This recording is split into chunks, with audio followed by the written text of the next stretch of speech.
Hey, have you figured out what cameras you're going to choose for the show and tell?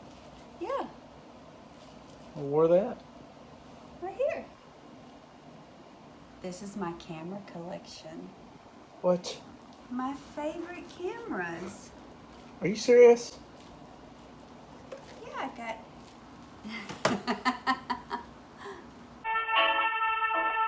Go. On action.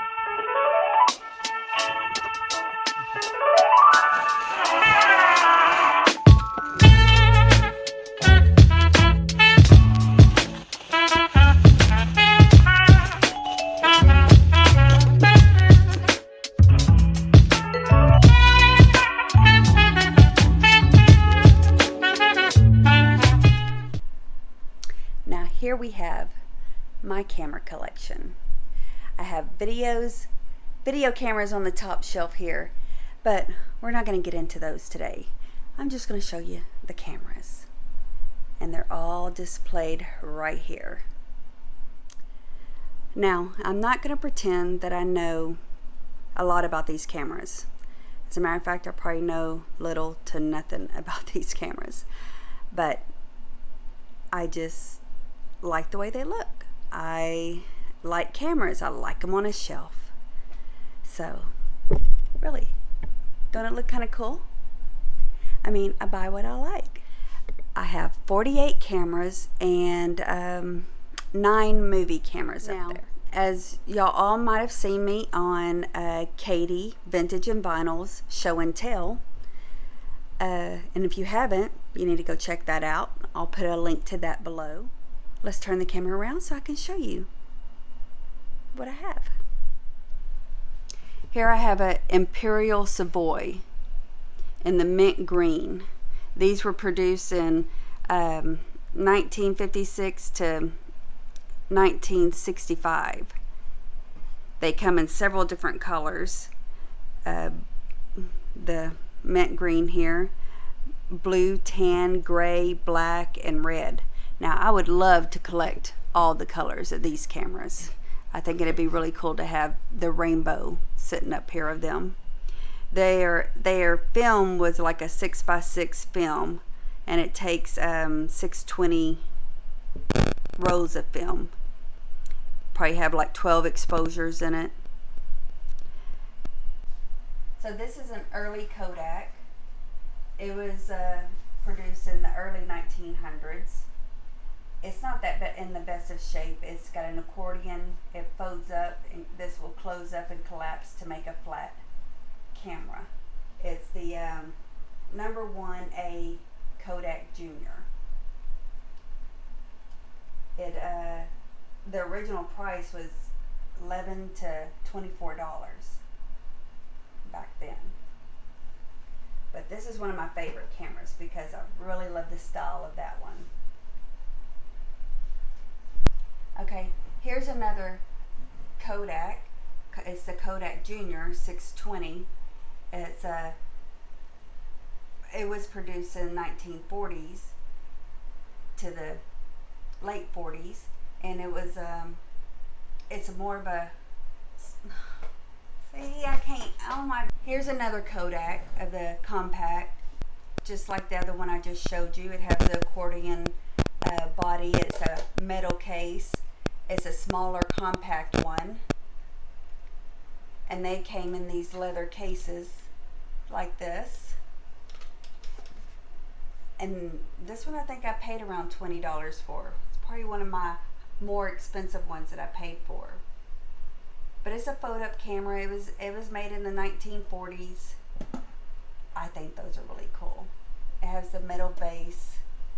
It takes the 620 film, which is a little bit longer than the 35mm film.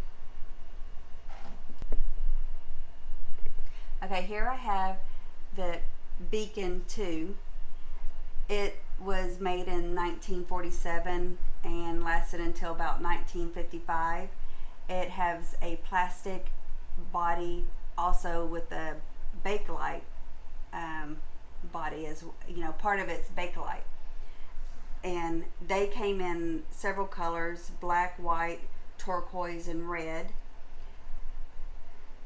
It was made by White House Productions.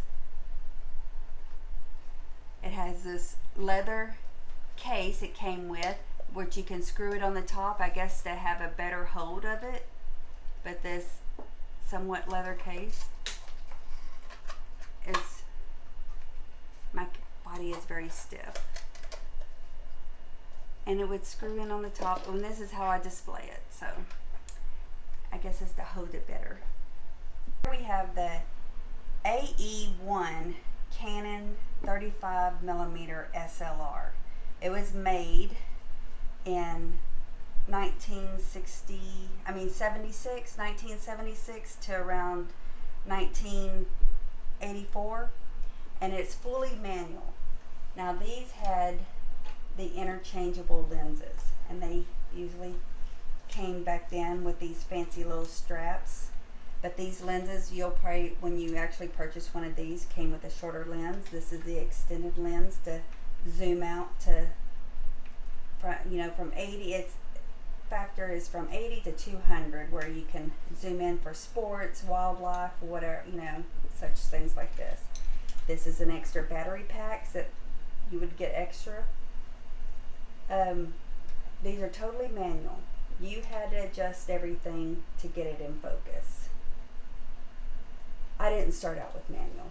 I started out with digital. The automatics, and had to learn the manual way. But this one's a cool camera. These are very nice cameras, and still are. And the old school photographers still prefer the manual camera. But that's the only one I have in this style, this SLR, besides my new one. Now here we have the Instamatics, the Kodak Pocket Instamatics, and they came in a variety of models.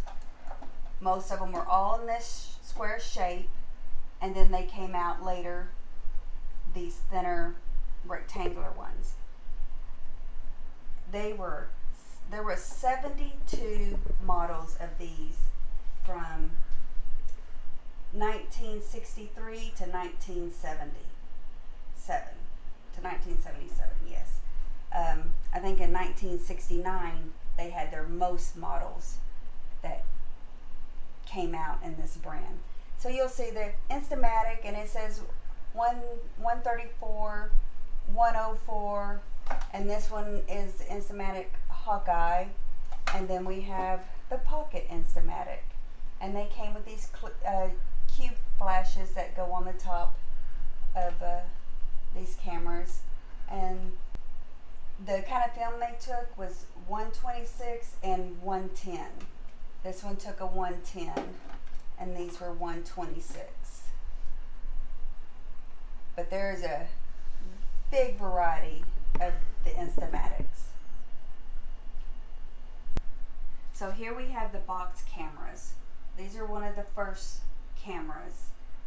They were made in the mid 1800s, and here's a variety of styles here and color.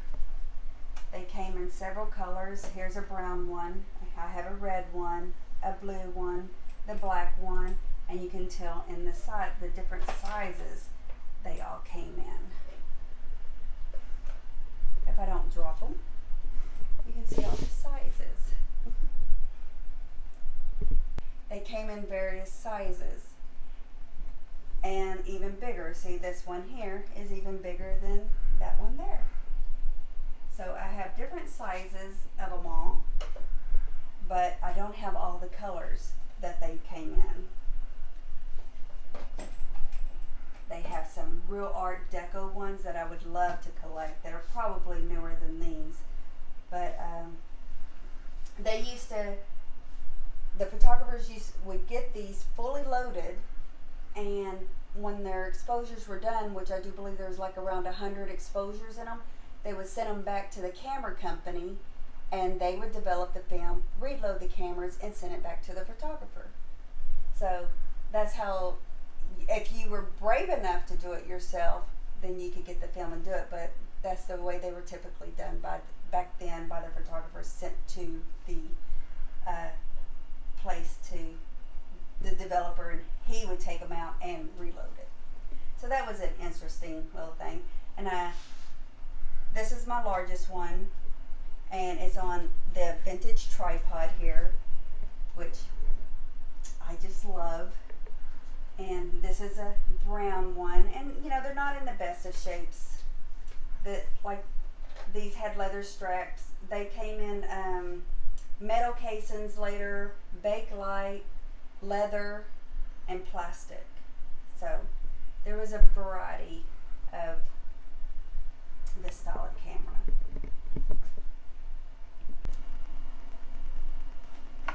Here is the Polaroid Zip Camera.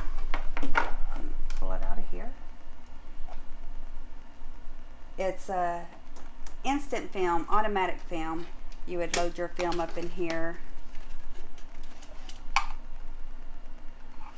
I don't believe they take the film for, you can buy a film for this anymore. But it was Polaroid, it was automatic. The picture would pull out here, and I think these came in a couple of different colors. So these are kind of cool, just for decoration factor. But there are some Polaroids you can still get film for, but I don't think you can for this one. This one came out in the 1960s. And then right beside it here, we have the hawk-eyed Brownie.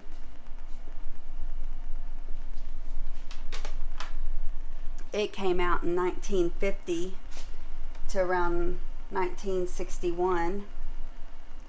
It has the hard plastic casing. These probably came also in Bakelite as well. And it took the 35, it took 126 film. These are additional, you can buy these extra for the flash. I don't have, it'd be nice to have all these completed, but you can take this off. You buy this extra for your flash. But anyways, that one looks really cool sitting there on the shelves like that. And then here we have our disc camera, and a lot of y'all may remember these. These came out in the 80s. I remember my mother having one of these. Now this, it took this kind of film. It was a circle disc is what it was, a circle disc. These were really cool. Now these are real pocket cameras, easy to compact cameras, thin. And I even have the box for that one.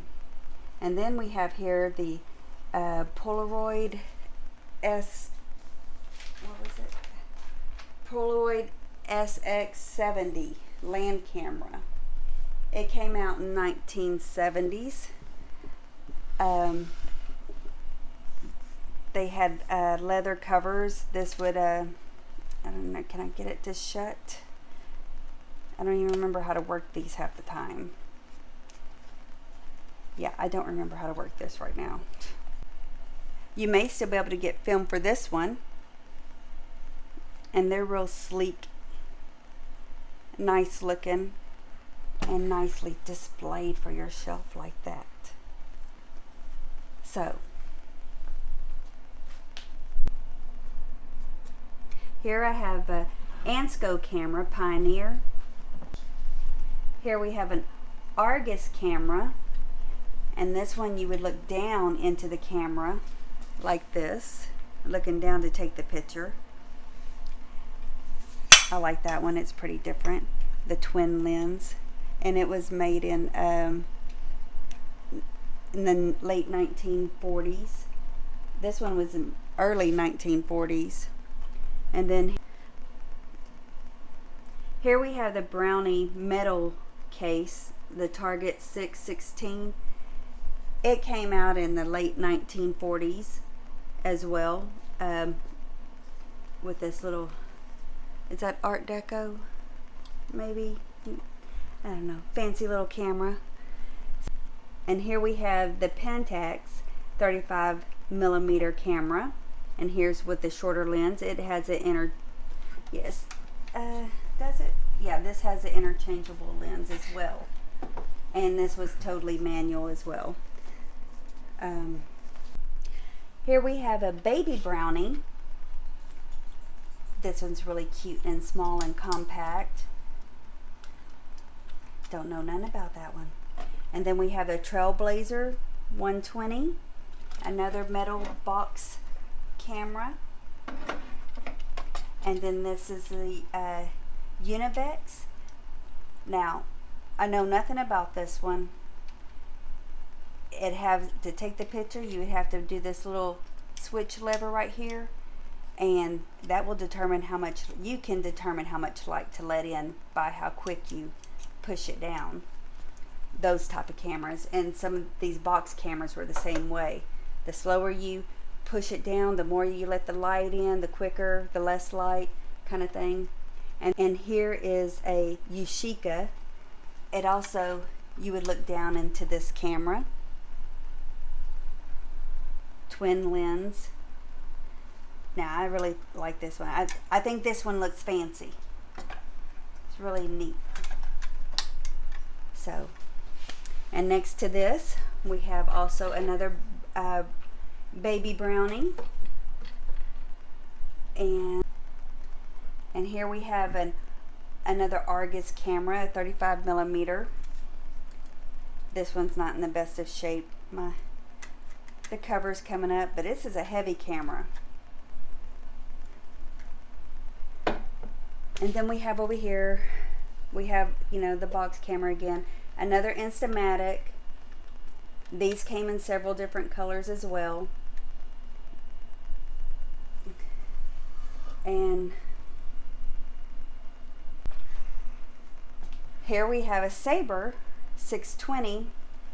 I wouldn't mind collecting more of these because these came in different colors as well. The red, green, blue, bakelite, a turquoise. Now these I would like to try to keep collecting because, you know, I don't have enough room for more cameras, but those I would do. So here on the bottom shelf I have various cameras of what I've already shown you. It's just hard to pass up vintage cameras. This is a Sawyer Nomad, and here we have another box camera of a different style, hard plastic. We have the Starmite #2. I think these came in several colors as well from Kodak, and I have a box to that one. Here I have another Polaroid camera. Now this one ain't in the greatest shape either. It has, can't figure out how to put this flash on, how it went on, but it has an accordion. This is one of the cameras my dad had, I do believe. It got wet, but I keep it. Sentimental values. And then we have some more Polaroids right here. I have a couple of these, so I just don't pass up vintage cameras, especially if they're cheap or free. And some of these cameras were given to me. This one's a little neat camera. It's a Brownie Special, a 620. So, and then we have another box camera here, another Starlight camera, and here's the different versions of your extended lenses for, well, here's a Nikon one, but this is the different versions of your lenses for the 35mm.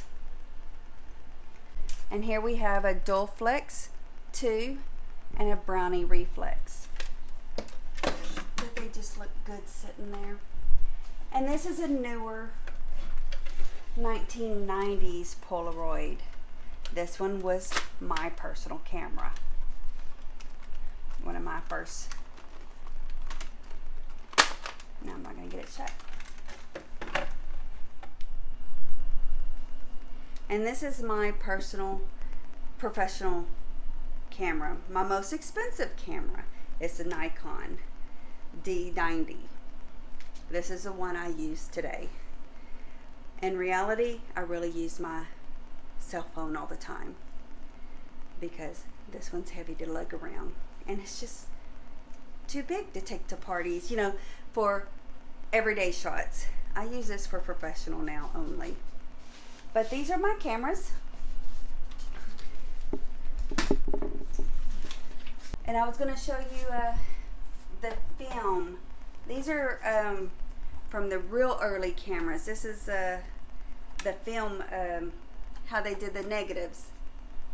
I have 3 different versions of these. I'm not sure what kind of camera they came from. This one I use for a picture frame. That's what they're good for. But I have these. I don't know what camera they came from. I haven't researched it that much to figure it out, but I thought they were cool. And so I picked those up. And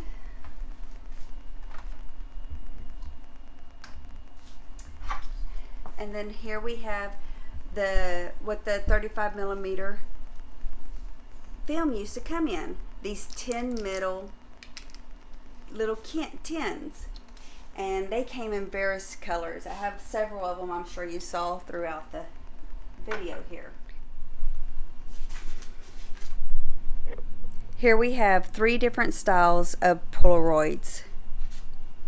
You'll see this one's more of a elongated square, and this one's a wider square. And then this one is more like a cardboard square. Yes, that's me. And here is a couple of types of film of the older version cameras. This was that 2 by 3.5 or 3/4, something like that, back in the day. But I can't tell you what camera they came from, but there's 3 different ones. I mean, there's more out there, but these are 3 different styles. And here is the negatives. I might have been 35 millimeter negatives, I'm not sure. But they're black and whites.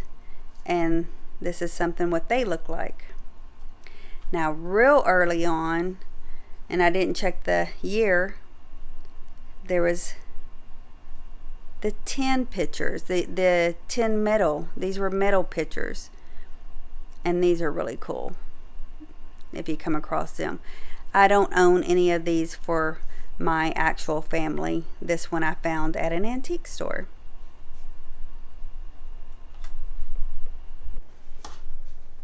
So there you have it. That was my camera collection. I will still collect cameras, the unusual ones, the colored ones, when I come across them, when I can afford them, because the cameras are kind of pricey nowadays, especially the nicer, the more different, the more dollars. And I will still collect these, of course. My toy cameras. So I collect the big cameras and I collect the little ones for my grandbabies. But I enjoyed y'all being here with me, and thank you.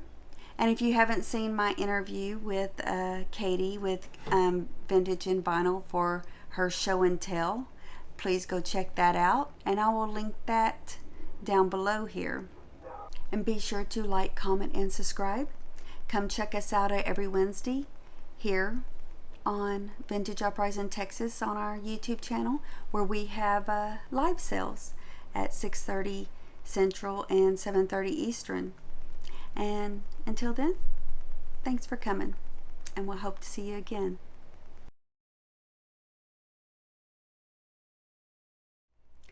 I'm going to do something different.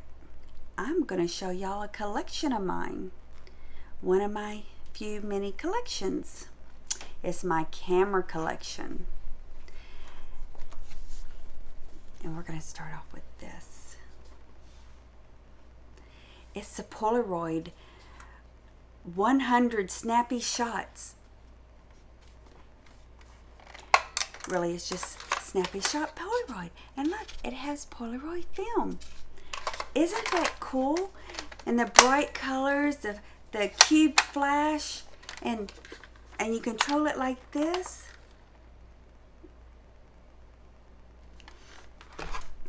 We have the Instamatic. It takes really good pictures sometimes. And then this is the other model of an Instamatic. You know, the Instamatic was made in several different kind of models. And then here's another made by Play School, a Instamatic Polaroid. And that film just comes popping right out. These are some of my coolest collections. And then we also have the video camera, which I wasn't really going to show you the video cameras, but you know, I like this one, so I had to show it. I had to share. Now, did y'all enjoy my camera collection? Really? Well, I'm glad, because now I'm going to take you on a tour of my real camera collection. But not to put this one aside, because I do love this camera collection. But one moment, and I'll show you the real one.